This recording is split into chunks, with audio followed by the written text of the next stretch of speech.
Why did the dog run into the flames when grown men hesitated? Sometimes the most loyal friend sees what others refuse to face. Margaret was folding laundry, pretending the rhythm of cotton and static would silence the dull ache in her chest. Old t-shirts, faded like memory she wasn't ready to lose. Her hands moved automatically, pausing only when her husband's voice echoed from the kitchen. "Margaret, did you leave the oven on again? Smells like something's burning." Margaret rolled her eyes. How could she not?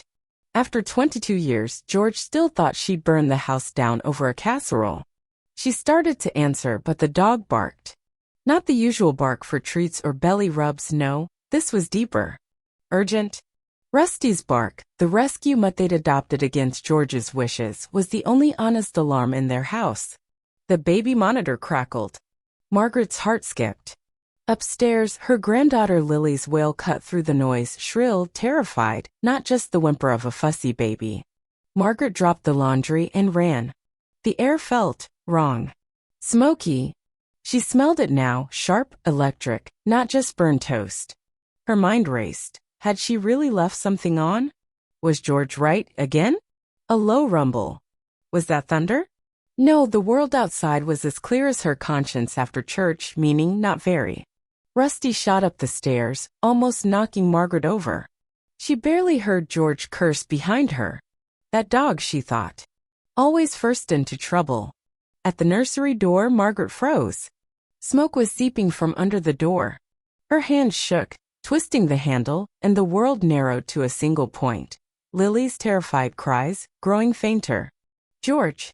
"The baby!" she screamed, but George's boots were heavy, his fear heavier.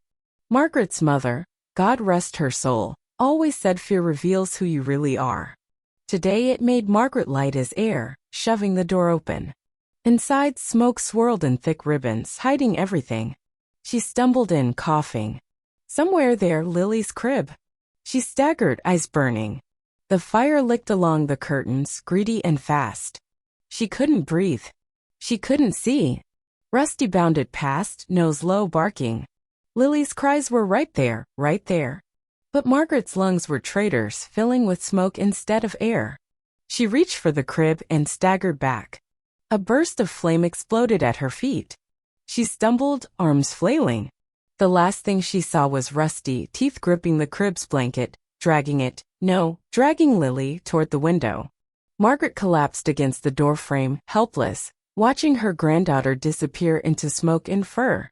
The firefighters' sirens howled, still blocks away. Margaret's world funneled to the color of flame and the sound of her own gasping. George's arms pulled her out into the hallway, coughing and weeping. Rusty was gone. So was Lily. Sirens, shouts. Neighbors staring, phones raised. Everyone watching, nobody moving. Only the dog had run in. And then a sound from the yard. A desperate, shivering whimper. Margaret pushed past George, stumbled down the porch, bare feet on cold grass. She saw Rusty, singed and shaking, nosing the blanket on the ground, Lily inside, red-faced but alive, screaming. Margaret fell to her knees, arms shaking, clutching her granddaughter and the dog. George was behind her, silent. The neighbors crowded closer. The firefighters swarmed the house, too late to be heroes.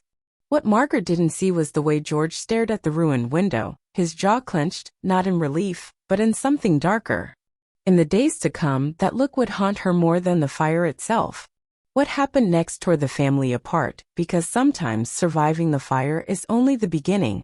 Heroes wear fur, but secrets wear human faces. What if the real danger wasn't the fire but what it burned away? If Margaret thought the worst was over, she was naive, though after all these years, naivety was her only true luxury. The smell of burnt plastic and wet soot haunted every room. Neighbors kept bringing casseroles she'd never eat and sympathy she'd never trust. The kitchen table, once the center of their noisy, ordinary life, was now covered in insurance forms and silent stares. Rusty limped around the living room, bandaged paw sticking out like a white flag. Lily wouldn't leave his side. Even her cries softened when the dog hobbled over, as if he was the only anchor left in a world that spun too fast. Margaret sat with her back to the blackened window, running through the what-ifs that clung to her like smoke. What if she hadn't smelled the fire? What if Rusty hadn't acted? What if George had moved just a bit faster? She dared not voice these thoughts because George, always stoic, was brittle these days. Broken in places Margaret hadn't noticed before. Insurance adjusters came and went. A young man with clipped hair and nervous smiles asked, "Are you sure this was an accident, Mrs. Owens?" He pointed to the burnt sockets, the melted baby monitor, the melted everything. Margaret laughed, short and humorless. "You think I set the nursery on fire for the fun of it?" Her voice, so sharp it cut the pity in the air. He stammered, "No, ma'am. Just protocol." But the question hung there, stinking worse than any smoke. Even George seemed to bristle, watching her from the porch as she talked to the adjuster. His eyes were glassy dark. That night, Margaret lay awake, listening to Lily's gentle snore, the heavy breathing of the dog. George hadn't come to bed. She heard him pacing the hallway, boots thudding. The house was quieter now, but the silence felt raw and crowded. In the morning, Margaret found George outside, raking ashes into a pile. The fire had started in the nursery, they said. Curtains too close to the space heater, except Margaret never used it. Not after last winter, when George's hands accidentally left it on, melting the baby's pacifier. "Don't you have work?" she asked, keeping her voice steady. "Got the day off," he grunted, not looking up. "Somebody's got to clean up this mess." Margaret studied his face, searching for the man she married. The lines were deeper now, mouth drawn tight. "You look tired," she said. He shrugged, scraping soot into a garbage bag. "So do you." That was their dance, sidestepping the real conversation, circling the charred remains of trust. But Rusty, never subtle, pawed at the dirt near the edge of the house, whining. He dug with urgency, nose twitching. Margaret watched as he unearthed something shiny, Lily's baby bracelet, twisted and blackened by the fire. Margaret knelt, brushing ash from the metal. Inscribed on it, barely visible, "Lily forever loved." Her stomach twisted. Why was this here, outside the nursery? George saw it too. His jaw flexed. "Probably flung out the window during the fire," he muttered. Dogs always dragging things around. But Margaret's hands trembled. She remembered before the fire the bracelet was on the dresser, far from any window. Rusty whined louder, pressing close. Margaret cradled the bracelet, cold and ruined in her palm, and for the first time since the fire, she felt a chill that had nothing to do with the weather. She looked at George, really looked. His eyes darted away. Margaret's world, already unsteady, tilted. Was it possible? Had someone moved the bracelet, and if so, when? That question lit a fuse Margaret couldn't put out. The evidence pointed in one direction, but Margaret wasn't ready to believe it. What she'd discover next would turn their home into a battleground. What if your greatest rescue only exposed a deeper betrayal? When trust crumbles, even a hero can become the next suspect. Margaret's hands wouldn't stop shaking. For days, she clung to the burnt bracelet as if it could answer every question. Each time she held Lily, each time Rusty limped by, she caught herself looking at George, longer, harder, as if she could peel back his skin and see the truth pulsing underneath. They said trauma brings families closer. Those people never met the Owens. Here, trauma was another brick in the wall, each word, each glance, another layer of mortar. The firefighters came back to inspect, but Margaret noticed how their tone had changed. Less compassion, more procedure. "Ma'am, the origin of the fire's a bit unusual." The young firefighter with the freckled nose, the same one who'd carried Margaret down the porch steps, now looked everywhere but at her.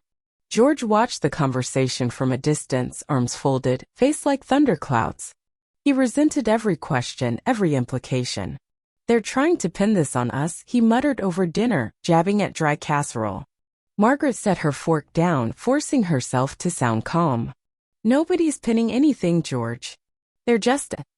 They think we did something. Or you did. Maybe they think I did." His gaze was sharp, meaner than usual. "Why'd you let the dog in there, anyway?" The words hung in the air, jagged as broken glass. Margaret recoiled, heart pounding. "I didn't let Rusty do anything. He saved Lily."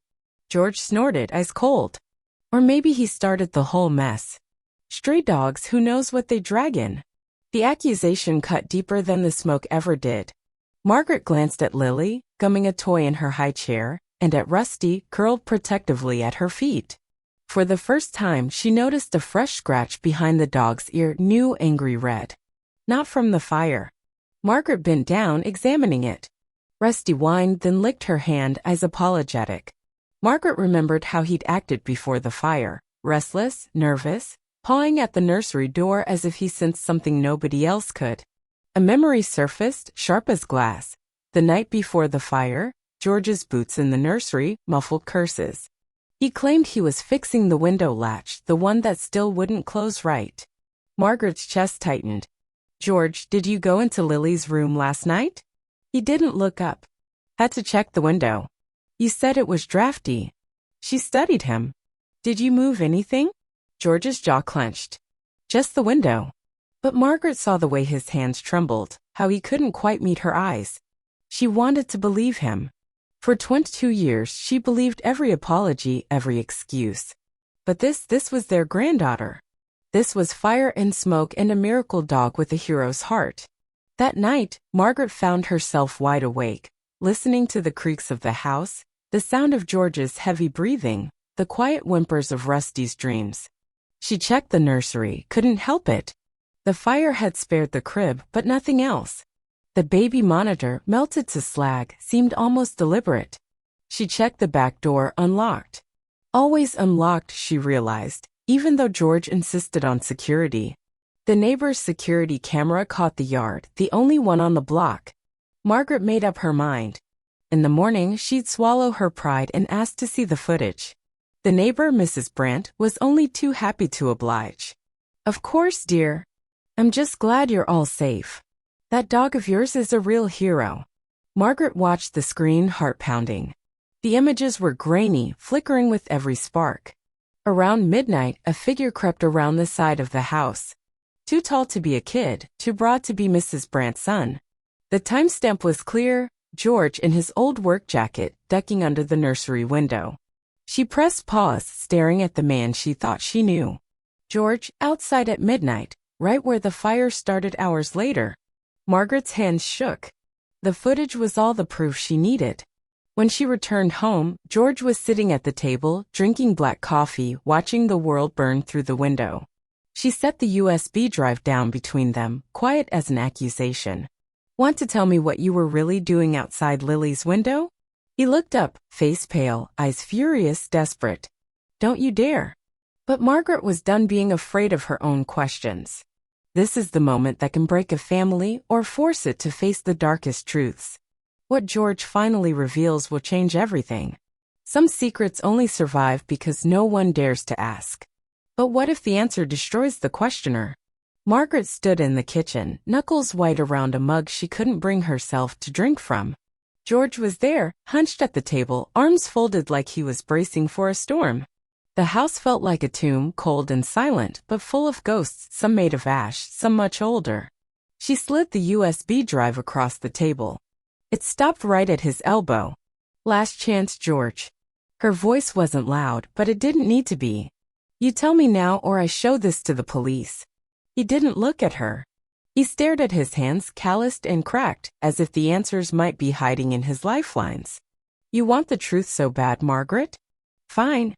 For a moment he looked old, older than his years, beaten down by choices he never spoke about. Then the mask slipped. "I was out there because I couldn't sleep. That's the truth." His voice was flat, almost rehearsed. "I heard something outside Lily's window. Went to check. Found the back door wide open. Figured you forgot to lock it, like always." Margaret shook her head, jaw tight. "You're lying. You've never gone outside at midnight unless you were up to something." He glared at her, something bitter rising in his eyes. "You want to know what I was up to? I was checking the heater. I was going to take it out of the nursery. But I left it. Because I got distracted. By you, by the damn dog barking at shadows. And now everything's my fault." Margaret's heart hammered. "The heater? You left it plugged in after all that." He slammed his fist on the table, making the mug rattle. "I said I got distracted. You think I wanted this? Think I wanted my own granddaughter?" His voice broke, the anger dissolving into something raw, unguarded. He wiped his eyes roughly. "You think I can sleep at night, knowing I might have killed her?" For the first time, Margaret saw the cracks. Saw the guilt pooling in his eyes, the pain twisting his mouth. She remembered all the times he'd gotten angry, always after a mistake, always when things slipped out of control. She wanted to rage, to scream, to throw the mug through the window and shatter the last illusion of their marriage. Instead, she sank into the chair across from him, the air heavy between them. "Why didn't you say something?" she whispered. He looked away, shame written in the slump of his shoulders. "Because you'd never forgive me. Because I can't forgive myself." The confession sat between them, ugly and honest. Margaret's anger cooled, replaced by something colder, grief for the family she thought she had. Rusty, sensing the tension, padded over, resting his muzzle on Margaret's knee. Lily, still too young to know fear, babbled from her playpen, the only light in a room choked by shadow. Margaret stared at George. "We could have lost her. We almost did. If it wasn't for Rusty." He nodded, unable to speak. They sat there, not husband and wife, but two people joined by the same scar. Later that evening, the insurance adjuster called. The official cause: space heater, faulty wiring, accidental ignition. No mention of midnight confessions, no room for human weakness in the paperwork. The neighbors faded back into their routines. Sympathy cooled. The world moved on. Only Margaret, George, Lily, and Rusty stayed behind, tangled in the messy truth. For days, Margaret drifted through the ruins of her home, haunted by all the ways things could have gone differently. She wasn't sure what she felt for George now. Pity? Rage? Maybe both. But the trust, once so solid, felt like the scorched beams above the nursery, blackened, fragile, ready to collapse. Still, life crept back in. Lily laughed. Rusty healed. Margaret mended the curtains with trembling hands, every stitch a small act of defiance. But at night, when the world quieted, she watched George across the room, wondering what else had been left unsaid. But sometimes the aftermath reveals secrets no fire could destroy. When the past comes knocking, the real test isn't survival, it's forgiveness. Can you ever forgive the person who nearly broke you? Sometimes the real disaster arrives after the smoke clears and it wears a familiar face. A week after the fire, Margaret found herself lingering in the nursery's doorway, fingers trailing the new wallpaper. Everything was fresh, repainted, rebuilt, but nothing felt like home. At night, she still heard the snap of burning beams and Lily's terrified cries. Daylight only painted the ruins in softer colors. George moved through the house like a shadow. He spent hours in the backyard, fixing things that didn't need fixing, talking less and less.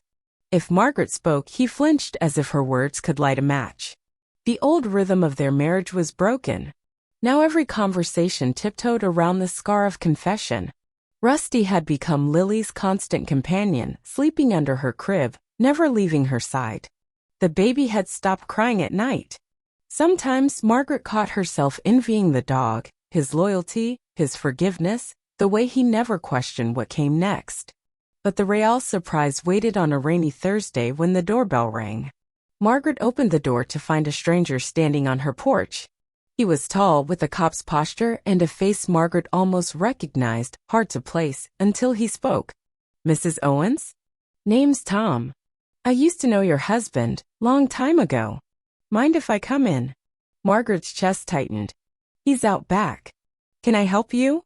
Tom shook his head, polite but unyielding. "Oh, wait. We have unfinished business." George appeared, drawn by the voices. The two men locked eyes, tension thick as the day of the fire. Tom looked from George to Margaret, his mouth a hard line. "I heard what happened. Fire. Space heater. Tragic. But that's not why I'm here." George's knuckles whitened on the doorframe. "What do you want, Tom?"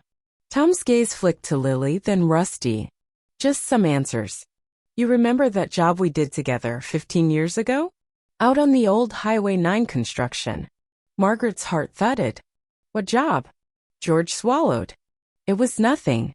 Just work." Tom shook his head, his voice rough. "Nothing?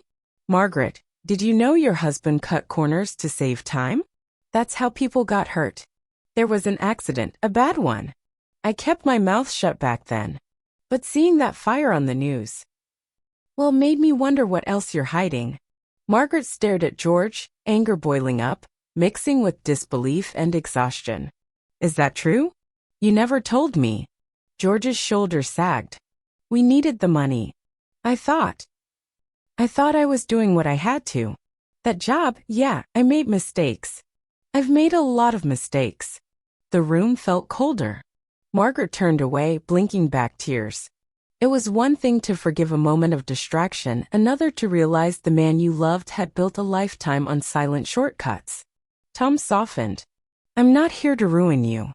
I just want you to know your dog saved your family. Sometimes second chances come with a price. He left, the door clicking quietly behind him. Margaret stared at George, every wound reopened. He tried to take her hand, but she pulled away. All these years, she said softly. You lied. About work. About the fire. About everything. George nodded, defeated. I don't expect you to forgive me. But I can't take back what I did. I can only be better now. For a long moment, Margaret said nothing. Then, Lily giggled in the background, pure, oblivious joy. Rusty barked once as if urging the adults to get on with living. Margaret took a shaky breath. Maybe you can't fix the past. But you'll start by telling me the truth, every ugly bit of it. And you're going to make it right, George. For Lily. For us. For yourself. He nodded, relief and shame warring in his eyes. I will. I promise. That night, Margaret didn't sleep much, but for the first time in weeks, she didn't feel entirely alone. Forgiveness would take time, a lifetime maybe. But as Lily slept peacefully, guarded by her four-legged hero, Margaret knew the family had survived more than fire. Sometimes the bravest thing you can do is face what's left after the smoke clears.